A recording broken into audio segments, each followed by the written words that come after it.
السلام عليكم ورحمة الله وبركاته. الشما حركفوني كوجمتوتا جالتمتوتا إلمان ورونو جرتني فيا كيسني نجا كيسني جرتو جرة بقى جراتني إكرامي والله بقى تكون قدسي سواني أتي وجدته وأنا شنو جدته haadhaatiini ulfadha ofiishee jechuudha. Ulfannarraa bahee jettee waan akka fintuu beektu Itoophiyaatti safaarni diimaa sana isa fuutee uffata isheetti naqxee haadha bira geessee lafatti kuftee sobdee jechuudha. Haati diida jirti. Akkaataan isaa barankii irratti hojjetti silaan ishee jechuudha. Yoo achi geessu hin kuftee jechuudha. Kuftee haati chumarraan naatee dandeessee maal ol qabdii miti fi intallee amma geessu argaa jirtu. Haati iyyite dhugaa seete. Wallaahi baay'ee tokko viidiyoo sana ilaalee hin gadde baay'ee tokko. Wallaahi hin gaddeen baay'ee tokko. Dhugaa seete jechuudha. Fuutee jookiitti fuutee jookiitti fidattee bira akkas hoskitee keessee haati gizee kuftu sana nama naa waamee ol jechuu hin danda'u jettee sobdee jechuudha. Yoo haati iyyitu gibbii keessa fuutee dhaabattee kaatee duuba isheetti naqxee uffata isheetti naqxee sarbaa ishee kanallee ol qabdee itti naqxee deebitee jetteessee jechuudha. Wallaahi akka kanaatiin barankiin namarratti hojjechuun badhaadha. Dhugaa rabbii keessumaayyuu haadha baraa dhugaa rabbii wallaahi baay'ee tokko nama gaddisiisa. Yoo haati dhiiga seetee wasan gudeeda isheerraa wayiin lafatti argitu sana wallaahi akkas gootee ana baqa wallaahi nanna eddee ishee dhugaa rabbii na gaddisiise baay'ee tokko. Anaa kee alolaasu ka dhiiga anaa kee alolaasu ka jetti baay'ee tokko gad wallaahi hin na'e miti baay'ee tokko dhiigicha sana akkas gootee harkaatiin haati anaan akkasaa hin galaasu kaa jetti. Wallaahi jechi ani gizee tokko garam deemaa jirraayi maaltu dhufaa jiraayi wallaahi an dhufaa jiru kun gizee taanee ilaalamu nama jibbisiisa wallaahi dhaazim nama jibbisiisa. Maaltu dhufuuf deemaa dhugaa rabbi baay'ee tokko laphee nama cabsa wallaahi. Haati naasuutiin akka kanaan dhiiga sana akkas gootee harka isheetiin lafatti of dhootee kaatee gibbii keessa deemtee iyyiti nama naa waame achi deemiiti garasii akkas godhe hin dandeenye lafaan ka'u. Maal akka ati akka garaatti baattu hin beektu suutan deemtu jette jette haati wallaahi dhaabu. Dhugaa seete jechuudha haati kan isheen iyyitu jechuudha. Waa biraatti hojjedhu dhugaa Ikiraam balleessitee jirta kana dhugaa rabbii wallaahi waa biraa irratti hojjedhu garuu waan akka kanaatiin wallaahi baay'ee tokko wallaahi nama gaddisiisa wallaahi. Maaliif anaa kee akkasaa godhu ka anaan akkasaa hin galaasu ka anaan akkasaa haakutu kaa jetti haati dhugaa seete rabbii wallaahi. Maaliif waa biraa waan hojjettu dhabdee waan akka kanaa hojjechuun kee baay'ee tokko nama gaddisiisa Ikiraam wallaahi. Ati hositti nama dhageessu yeroo hunda waanuma tokko sirmayyuu dhugaa rabbii baay'ee tokko nama gaddisiisa. Balleessaa guddaa balleessiteeti har'a wallaahi dhaazii. Rabbi si haa qayeessu dhugaa rabbii rabbi si haa qayeessu wallaahi rabbi si haa qayeessu. Haati kee akka kanaa ofitti rabbiin ofitti waamuun akka kanaa waan dhugaa dhiiga seetee akka kanaa harka isheetiin lafaatti akkasitti isarra gangalattee akkas boo'uun akkas eddee kee anaan akkasaa godhu hojjettu kana akkam laphee garaa maaltu sii danda'eeti innati dhugaa rabbii maal jechuudha. Oo isheen akkas ofitti waamtu rabbiitiin garaa akkamiiti sii danda'a siif dhugaa rabbii. Ati barankiif jettee waan garuu baay'ee tokko nama gaddisiisa. Wallaahi baay'ee tokko nama gaddisiisa. Haati dhugaa seete wallaahi naatee eddee jirtu wallaaltee harka mataa walirra keewwattee jettee iyyite dhugaa dubbachuuf wallaahi laazim. Dhugaa seete isheen. Ani nanaasise. Anaan dhiiga koo akkasaa lolaasu jette. Anaan akkasaa haakuutu jette haati. Dhugaa seete eessaan waa maree nama maaltu jira yaa rabbi jette eessaan arga nama jette dandeessu ol kaasuu hin dandeessu. Intalli amma geessu argaa jirtu baay'ee tokko gaddite wallaahi. Baay'ee tokko nama gaddisiisa. Waan hojjettu dhabdee waan akka kanaatiin deemuun sirrii miti.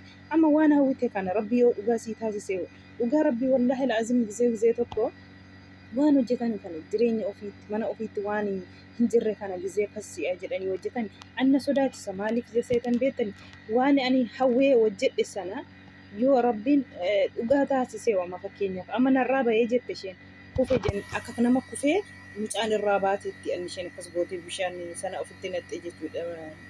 Santuu sana ofitti naqxee jechuudha.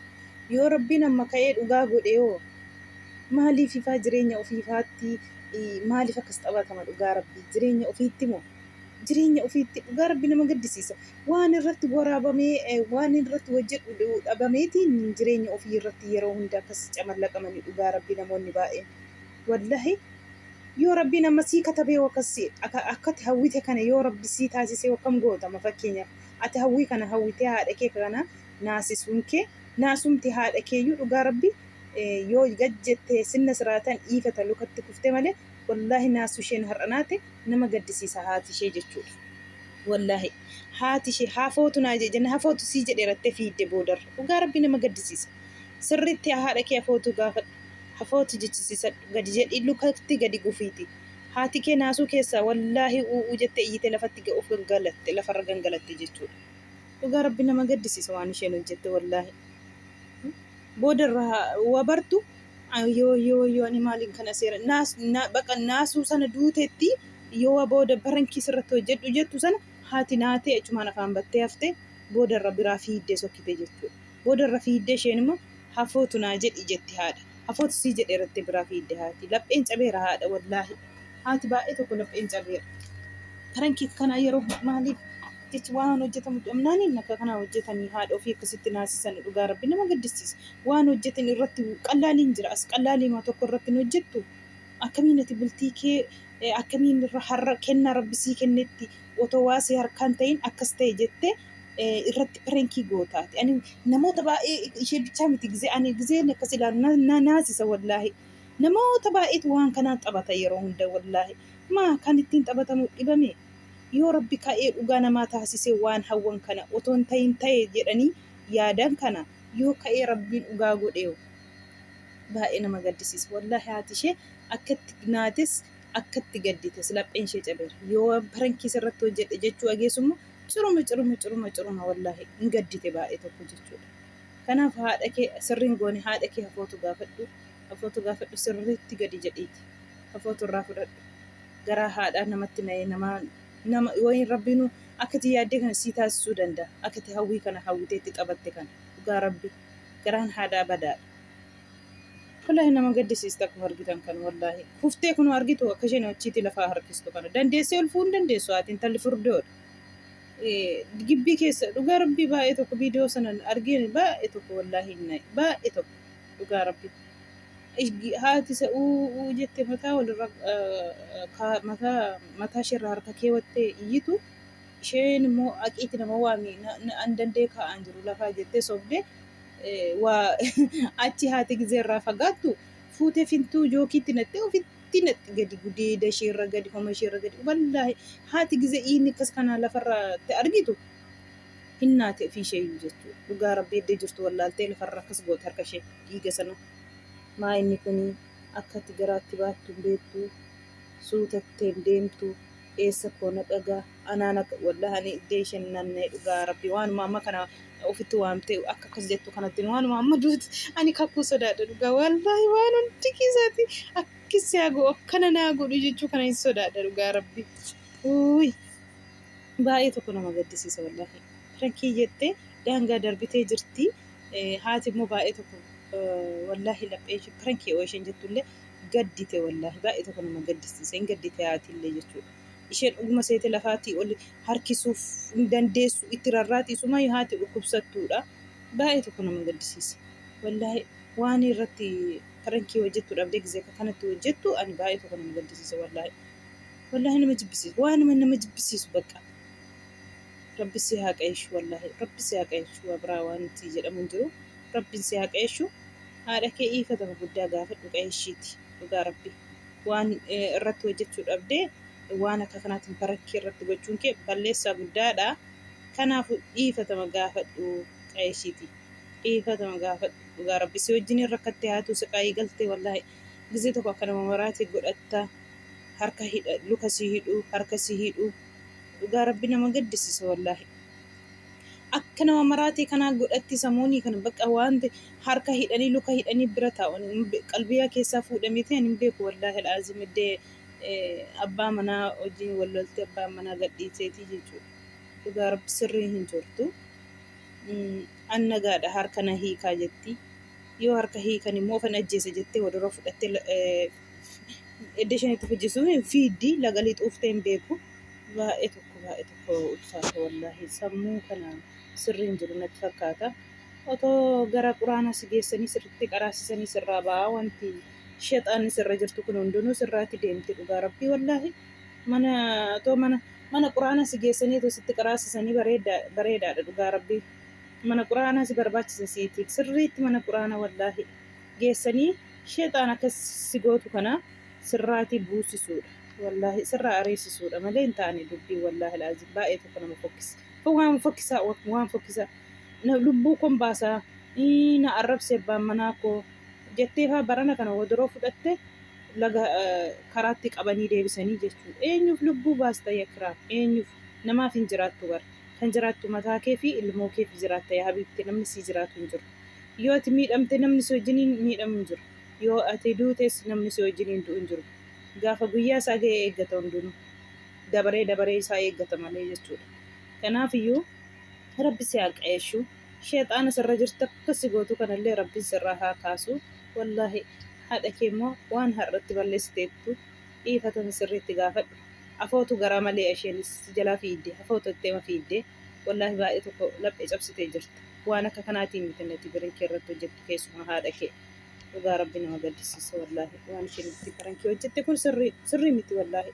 Ani gizee haati lafarra gangalattee akkas gootu taatu sana baay'ee tokko gadde baay'ee tokko wallaahi. An dura dhugumayyuu si'aa jira jalqaba irratti itti deetee gadhiisteetti isheen lakka.